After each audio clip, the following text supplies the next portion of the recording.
The engine can be split up into four main areas: compressor, combustor, the turbine, and the exhaust. The compressor has two jobs. It sucks and squeezes, drawing air in from outside, and also compressing the air. Some of the air is forced into the combustion chamber at very high pressures, so that when fuel is mixed with it and ignited, a rapid increase in heat energy is produced. The combustion chamber is where the bang happens. The burning mixture of air and fuel is sent rushing at high speed into the turbine. As this gas expands, part of the energy is used to power the turbines, which in turn drive the compressor. Finally, the gas is blown out through the exhaust nozzle. It has lost some of its energy through the turbine, but has enough left over to accelerate through the nozzle, providing a fast-moving propelling jet stream out of the back of the engine, and therefore, by reaction, creating an equal and opposite forward thrust.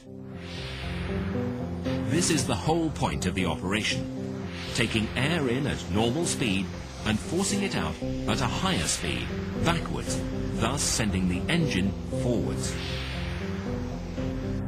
It may sound absurd, but it really is very simple. And it works. It is important to remember that these individual stages form a complete and continuous working cycle, a constant generation of power.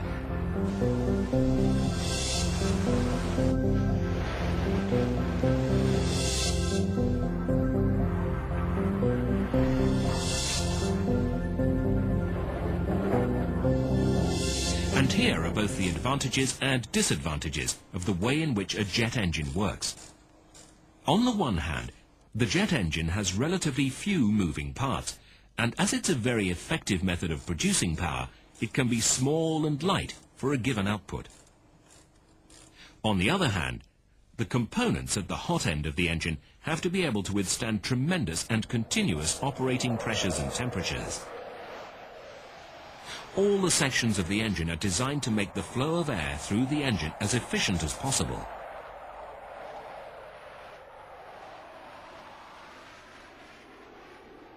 The compressor does this by having both rotating and stationary blades, or rotor and stator blades. The rotor blades take the air and force it backwards through the engine, while the stator blades channel the air so that it hits the next series of rotor blades at the right angle. As the air is pushed through the compressor, the space available for it is reduced, and it gets literally packed in, so much so that compression ratios of up to 40:1 are possible. The compressor is driven by the turbine. One turbine can drive the whole compressor, but now there are often 2 or 3 turbines in an engine, each with a separate shaft that rotates a different section of the compressor. The fact that the sections can then rotate at different speeds means it is easier to maintain the correct overall flow of air through the engine, and the entire engine can be made shorter and stiffer. When the air reaches the combustion chamber, it's at a pressure approaching 600 psi, and it's travelling at more than half the speed of sound. Fuel is difficult to burn under these conditions, so a combustion chamber provides the correct environment, an area of more slowly moving and swirling air that is sprayed with fuel. This mixture will ignite, and the increase in heat energy is quite considerable. The burning gas can be as hot as 2,100 degrees centigrade, and at this sort of temperature, the metal the turbine blades are made of will melt. However, cooler air continues to be mixed with the burning gas to lower its temperature before entry into the turbine. And more cool air that had not been taken through the combustion chamber but diverted for cooling purposes brings the operating temperature of the turbine blade down to a more manageable 1,000 degrees or so. In some ways, the turbine is the compressor in reverse.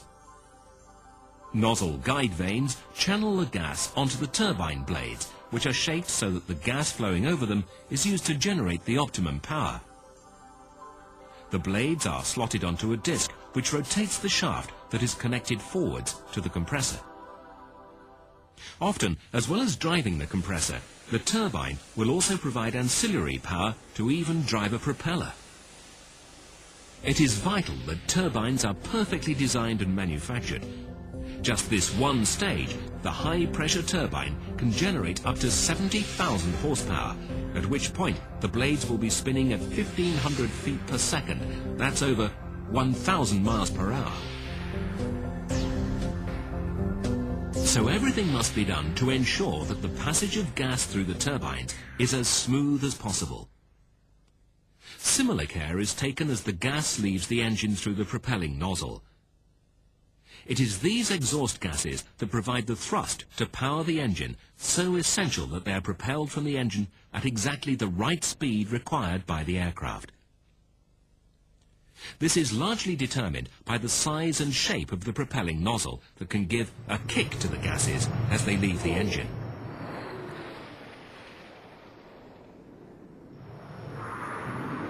The completed engine is, of course, a rather more complex affair, once the noise suppression, pollution reduction, cooling, lubrication, electrical, fuel and other systems have all been added. But the four sections of the working cycle remain unaltered. Soon after the invention of the jet engine, it was decided that brute force alone wasn't enough, and designers started to look for ways to develop this newfound source of power. The type of engine that we've been looking at is called the turbojet. It was the first kind of jet to be made, and it remains the best for high-speed flight, as it's very powerful but small and has a low frontal area, so it can be easily streamlined. The turbojet can be made even more powerful by adding reheat. In this system, fuel is sprayed into the exhaust and lit, so there is a second combustion stage which provides extra thrust. Reheat is generally used only for short periods to give extra acceleration, such as on takeoff or maximum climb.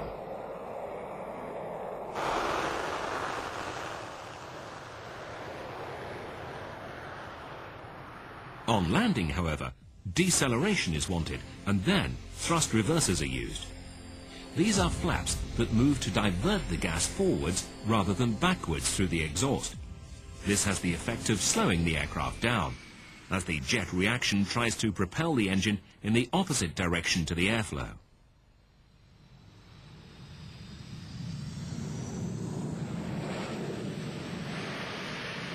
A development of the turbojet is the turboprop.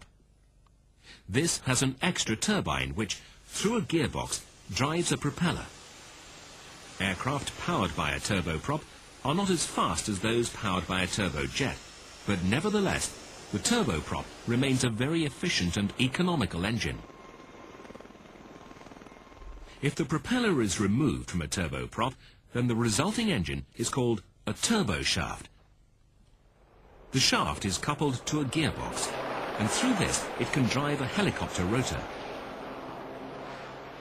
Much of the latest development, however, has been done on the turbofan. Here, only some of the air is fed through all the compressors, the combustor and the turbines. The rest is partially compressed and is bypassed around the hot core of the engine. This cuts down the engine noise as it reduces the overall speed of the exhaust jet stream. It also makes the engine very economical, since it's aerodynamically more efficient to have a lot of air moving relatively slowly rather than a little air moving relatively quickly. At very high speeds, to provide the thrust needed, it is necessary to have a small amount of air moving more rapidly. This is why the turbojet is used for supersonic and high bypass ratio turbofan for subsonic aircraft.